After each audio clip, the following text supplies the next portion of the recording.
नमस्कार, स्वागत है आप सभी का स्टेट लाइव में। मैं हूं आपके साथ कुमार कुणाल धीरज। सबसे पहले बात छत्तीसगढ़ की। रायपुर में मुख्यमंत्री विष्णुदेव स्वाय से उनके निवास में पेरिस ओलंपिक 2024 में कांस्य पदक विजेता निशानेबाज मनु भाकर ने मुलाकात की।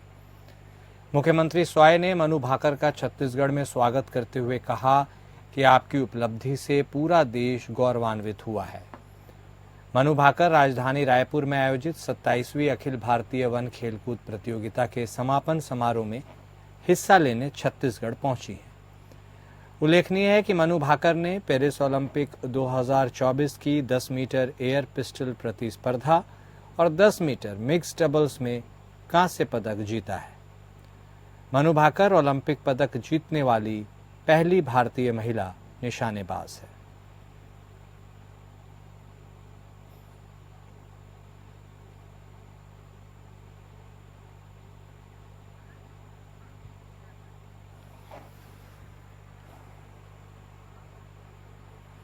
छत्तीसगढ़ राज्य की एकमात्र सीट जिसमें उपचुनाव होने वाले हैं वह है रायपुर दक्षिण।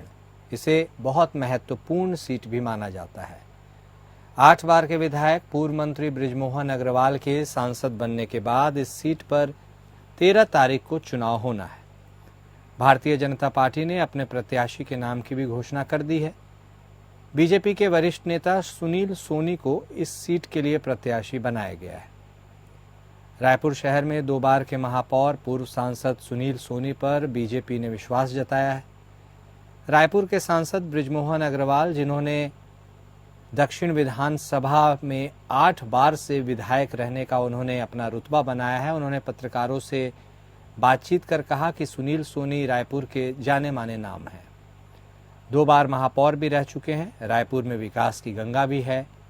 उन्होंने रायपुर दक्षिण की जनता से अपील की कि उनके लिए जिस तरह का स्नेह उन्होंने दिया था उसी तरह का स्नेह इन्हें भी दें और कमल का फूल खिलाए, भारतीय जनता पार्टी को जिताएं।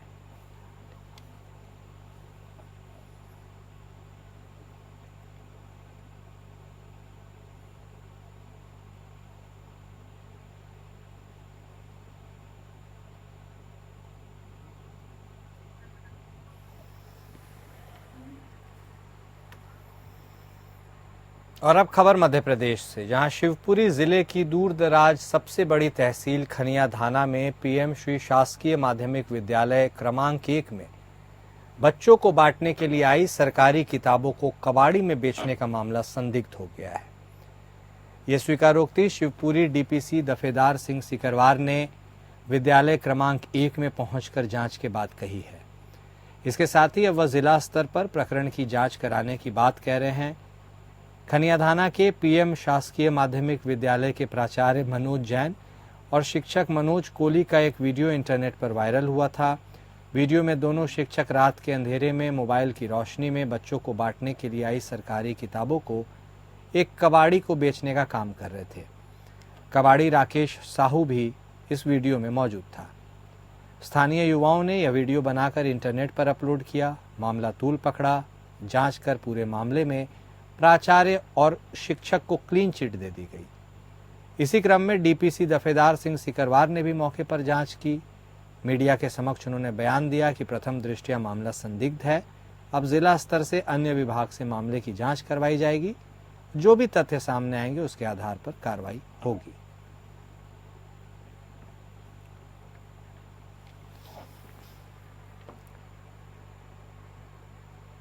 सत्येंद्र नाथ तिवारी पर बीजेपी ने तीसरी बार टिकट देकर भरोसा जताया है।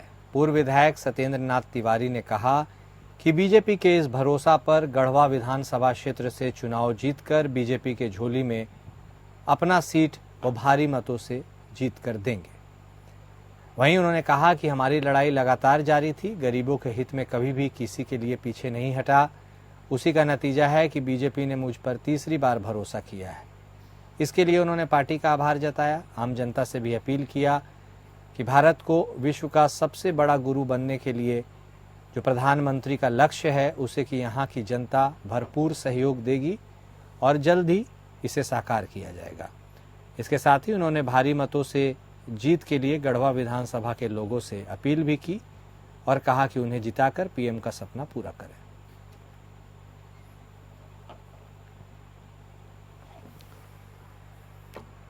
वहीं लोहरदगा में विधानसभा आम चुनाव 2024 की तैयारियां पूरी कर ली गई हैं। जिला निर्वाची पदाधिकारी सह अनुमंडल पदाधिकारी अमित कुमार ने बताया कि विधानसभा चुनाव 2024 को लेकर तैयारियां पूरी हैं। उम्मीदवार द्वारा नामांकन पत्र की खरीदारी भी शुरू हो गई है। विभिन्न पार्टी के उम्मीदवारों ने अब तक नामांकन पत्र लिया है। संख्या उनकी 2 बताई जा रही है। उन्होंने कहा कि नामांकन पत्रों की बिक्री और नामांकन प्रारंभ है। अंतिम तिथि 25 अक्टूबर है। 28 अक्टूबर को स्क्रूटनी होगी और 30 अक्टूबर को नाम वापस लेने की अंतिम तिथि। 13 नवंबर को चुनाव होंगे। 23 नवंबर को गिनती होगी। जिले में वोट प्रतिशत बढ़ाने के लिए स्विफ्ट कौशम के माध्यम से दौड़ प्रतियोगिता, मानव श्रृंखला के साथ कई कार्यक्रम आयोजित कराए जा रहे हैं। लोहरदगा में 358 मतदान केंद्र बनाए गए हैं। इस बार मतदान के लिए 7 बजे सुबह से लेकर 4 बजे शाम तक का वक्त दिया गया है और कुछ जगह 7 बजे से 5 बजे तक का वक्त दिया गया है।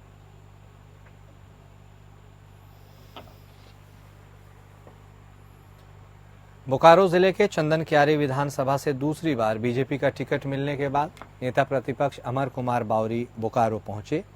आईटीआई मोड़ पर बीजेपी के नेताओं ने उनका स्वागत किया।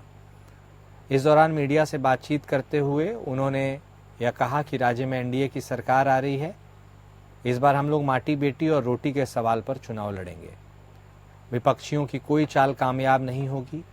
चंदन क्यारी की जनता एक बार फिर से विधानसभा भेजने का काम करेगी। संगठन ने एक बार फिर से विश्वास जताया है, जिसके लिए उन्होंने सभी का आभार व्यक्त किया।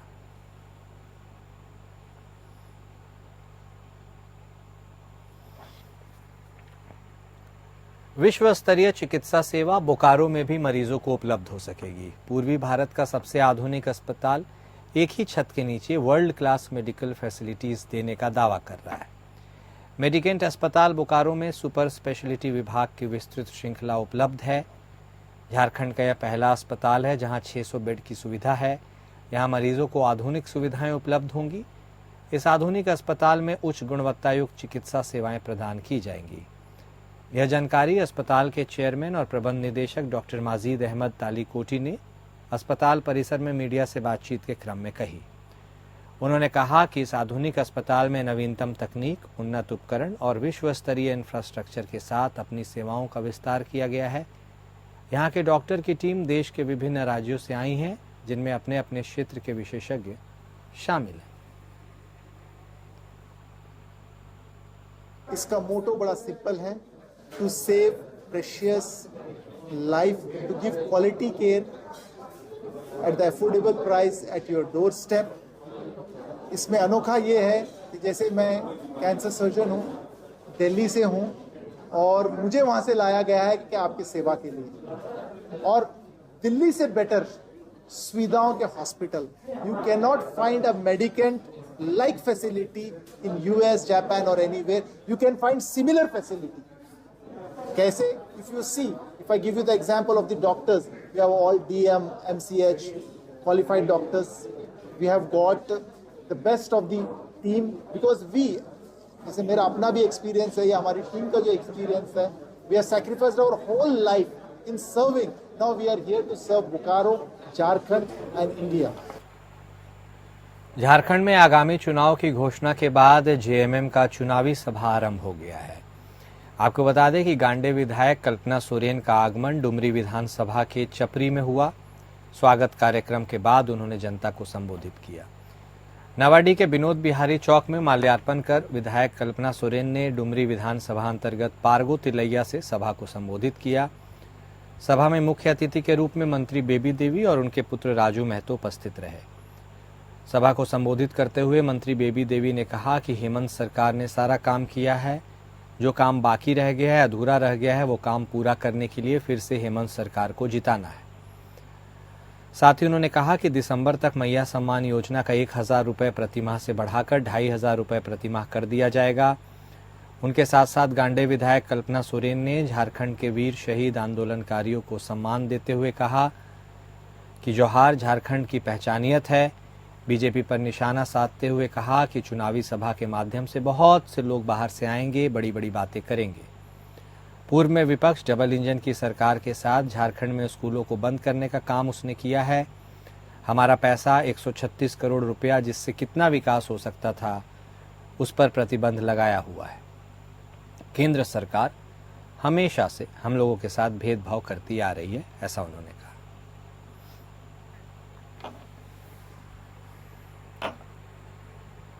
और अब बात बिहार की। बिहार के भागलपुर जिले के कहलगांव अनुमंडल के सनहौला तालाब स्थित मंदिर में स्थापित मूर्तियों को असामाजिक तत्वों ने क्षतिग्रस्त कर दिया।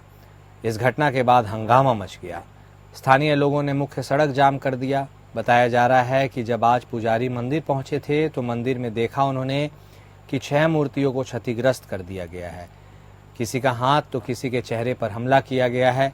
जब मंदिर के पुजारी ने ग्रामीणों को सूचना दी, सैकड़ों की संख्या में ग्रामीण इकट्ठा हुए। थाना गेट के सामने जमकर प्रदर्शन हुआ। पुलिस अलर्ट मोड पर आई और घटना को अंजाम देने वाले एक विक्षिप्त व्यक्ति को गिरफ्तार किया गया है। पुलिस और प्रशासन ने मौके की नज़ाकत को देखते हुए भीड़ को किसी तरह से शांत कराया और सड़क जाम को हटवाया।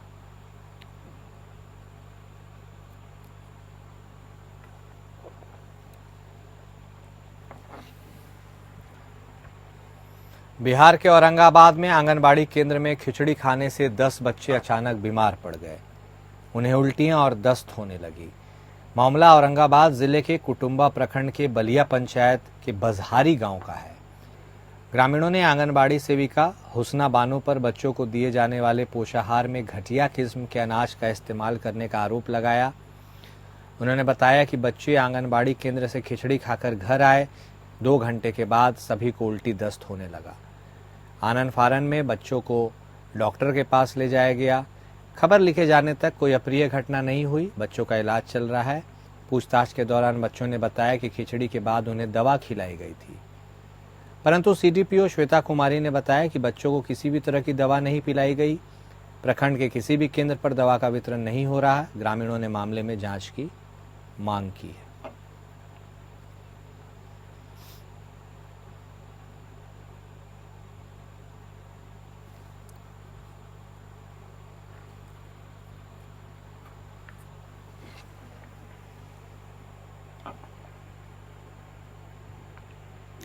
शपथ ग्रहण के बाद से ही हरियाणा के मुख्यमंत्री नायब सिंह सैनी एक्शन मोड में दिखाई दे रहे हैं। उन्होंने संत कबीर कुटीर में स्थानीय निकाय और पंचायती विभाग के अधिकारियों के साथ एक बैठक की। इस दौरान पंचायत विभाग के कार्यों की समीक्षा हुई। रुके हुए विकास कार्यों में तेजी लाने के भी सीएम ने निर्देश दिए। 22 अक्टूबर से नगर निकायों में समाधान शिविर शुरू करने पर मुख्यमंत्री ने आदेश दिया है। अब 9 बजे से 11 बजे तक सभी अधिकारी कार्यालय में बैठकर आमजन की समस्याओं का समाधान करेंगे। चंडीगढ़ में 24 अक्टूबर को सभी नगर निगम आयुक्तों की बैठक होगी।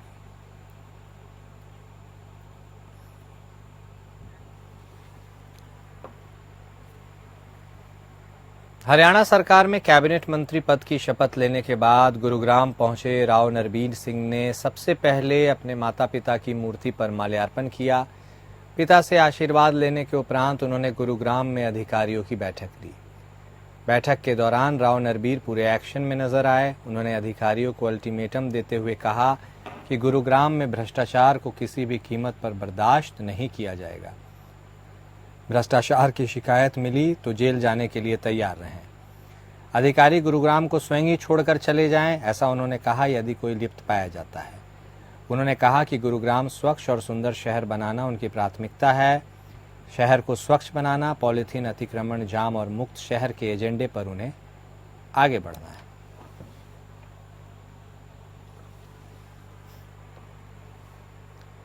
और अब बात महाराष्ट्र की। महाराष्ट्र के कल्याण में बीजेपी की एक महिला पदाधिकारी को सोशल मीडिया पर गाली देने और धमकी देने का मामला सामने आया है। वीडियो वायरल होने के बाद कुलशेवाड़ी पुलिस ने आरोपी सुशील पाटेकर को गिरफ्तार कर लिया। आरोपी ने सोशल मीडिया के जरिए पीड़िता और अन्य महिलाओं के बारे में भद्दे और अभद्र टिप्पणियां की थी। इस घटना के बाद महिलाओं ने पुलिस में शिकायत दर्ज कराई। पीड़िता की शिकायत के मुताबिक आरोपी ने सोशल मीडिया पर अश्लील भाषा का इस्तेमाल कर महिलाओं को परेशान किया। बार बार कमेंट से महिलाएं घबरा गई, इसलिए पुलिस से मदद मांगी। पुलिस ने शिकायत दर्ज की, जांच शुरू की, आरोपी को गिरफ्तार किया। कोलशेवाड़ी पुलिस इस मामले में आगे की भी जांच कर रही है। आरोपियों के खिलाफ सख्त कार्रवाई की भी मांग जारी है।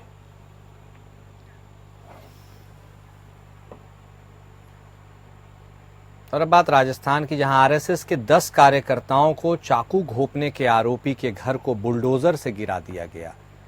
रजनी विहार में पिता पुत्र ने मंदिर में जागरण कर रहे आरएसएस कार्यकर्ताओं पर हमला कर दिया था। जेडीए अधिकारी गौरी शंकर शर्मा ने मीडिया को बताया कि वारदात के दूसरे दिन मौके का निरीक्षण हुआ। इसके बाद मकान मालिक नसीब चौधरी को जेडीए ने नोटिस जारी किया। 24 घंटे में जवाब मांगा था, जवाब नहीं मिला। फिर बुलडोजर से अवैध कब्जे को हटाने की कार्रवाई शुरू हुई। उन्होंने बताया कि नसीब चौधरी मंदिर की जमीन और पार्क पर अवैध कब्जा करके 2 कमरे का ढांचा बनाया था। कमरों में जिम का सामान और बड़े ड्रम रखे थे। अतिक्रमण हटा दिया गया। कार्रवाई के दौरान लोगों की काफी भीड़ थी। लोगों ने बताया कि नसीब चौधरी मंदिर में पूजा आरती वगैरह पर ऐतराज करता था। उत्तर प्रदेश की प्रधानमंत्री नरेंद्र मोदी तीसरे कार्यकाल के दूसरे प्रवास पर वाराणसी पहुंचे। सबसे पहले पीएम मोदी ने आरजे शंकरा आई हॉस्पिटल का उद्घाटन किया। इसके बाद कांची के शंकराचार्य स्वामी विजेंद्र सरस्वती से मुलाकात की। मंच पर उनसे संवाद भी करते हुए दिखाई दिए। शंकराचार्य ने एनडीए का नया मतलब भी बताया। पीएम मोदी इस बार अपने संसदीय क्षेत्र को स्पोर्ट्स स्टेडियम समेत 3,344 करोड़ का दिवाली गिफ्ट उन्होंने दिया। इन प्रोजेक्ट से स्वास्थ्य, शिक्षा, खेल, धर्म, पर्यटन से रोजगार, आवास, विमानन जैसी आधुनिक सुविधाओं को मजबूती मिलेगी।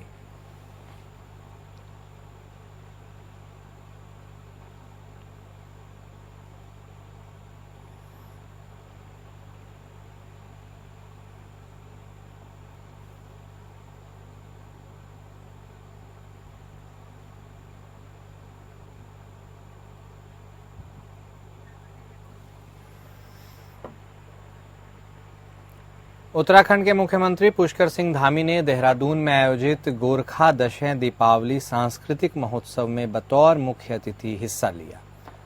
इस दौरान उन्होंने दीप प्रज्वलित कर कार्यक्रम का शुभारंभ किया। कार्यक्रम को संबोधित करते हुए मुख्यमंत्री धामी ने कहा कि गोरखा दशैं दीपावली महोत्सव को संस्कृति विभाग के कैलेंडर में शामिल किया जाएगा। इसके आयोजन के लिए सरकार बाकी मेलों की तरह अनुदान देगी। उन्होंने गोरखा संस्कृति के संरक्षण और संवर्धन के लिए हर संभव सहयोग का आश्वासन दिया। आपको बता दें कि देहरादून के गढ़ी कैंट के महिंद्रा ग्राउंड में 3 दिनी गोरखा दशैं दीपावली महोत्सव का आयोजन किया गया है।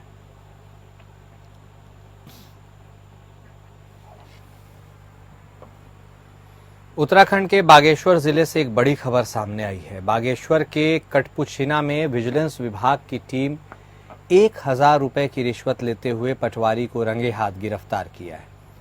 विजिलेंस ने आरोपी को कटपुछिना पटवारी दफ्तर से ही दबोचा है। विजिलेंस विभाग से मिली जानकारी के अनुसार उन्हें किसी व्यक्ति ने बागेश्वर जिले में तैनात पटवारी देवेंद्र सिंह बोरा को लेकर शिकायत की थी। शिकायतकर्ता ने कहा था कि उन्हें अपनी जमीन का दाखिल खारिज करवाना है, जिसके लिए उन्होंने आवेदन किया था। लेकिन पटवारी देवेंद्र सिंह बोरा इस काम के लिए 2,000 रुपए मांग रहे हैं, जिसमें से वो 1,000 रुपए पटवारी को दे भी चुके हैं। इसके बाद भी पटवारी उसका काम नहीं कर रहा है।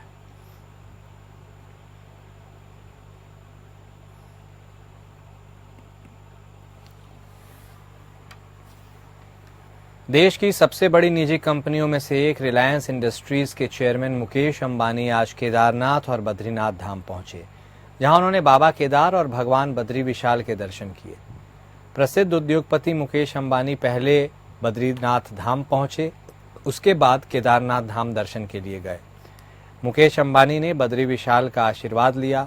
उद्योगपति मुकेश अंबानी भूबैकुंठ बद्रीनाथ धाम के दर्शन के लिए पहुंचे, जहां बद्री केदार मंदिर समिति के अध्यक्ष अजेंद्र अजय समेत तमाम पदाधिकारियों ने उनका स्वागत किया। जिसके बाद उन्होंने बद्री विशाल के दर पर पहुंचकर वेद पाठ और पूजा संपन्न की।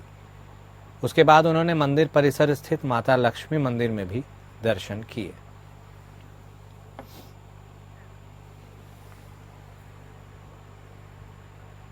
करवा चौथ के दिन दिल्ली को बम से दहलाने की साजिश थी। दिल्ली के रोहिणी प्रशांत विहार इलाके के केंद्रीय रिजर्व पुलिस बल स्कूल के पास बम ब्लास्ट के धमाके की खबर आई। मौके पर Delhi police, special cell, CRPF, FSL की टीम, एनएसजी और आईबी की टीम पहुंच चुकी है। सूत्रों के मुताबिक धमाके में अमोनियम नाइट्रेट और फास्फोरस का प्रयोग किया गया था।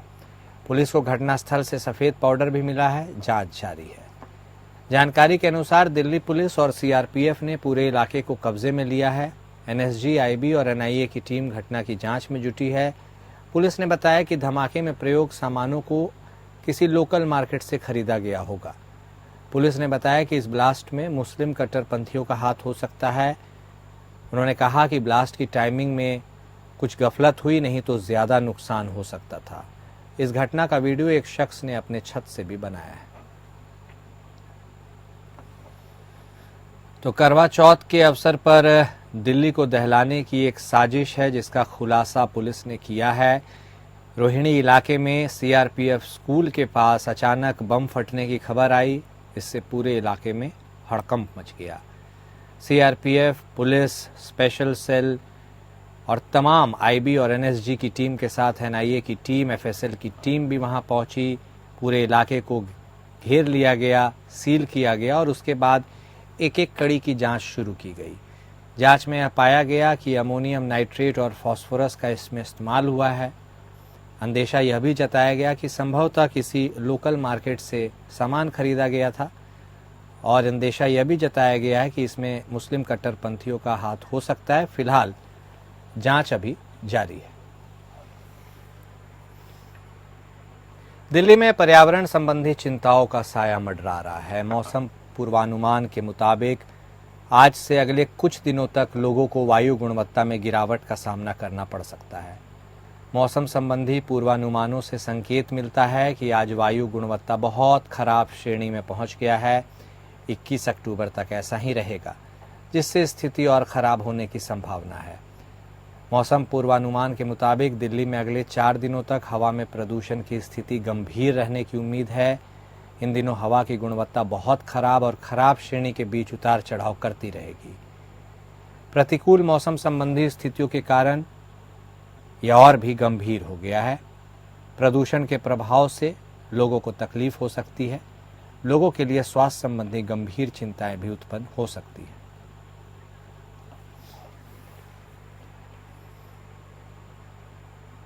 और स्टेट लाइव में फिलहाल के लिए इतना ही। नमस्कार।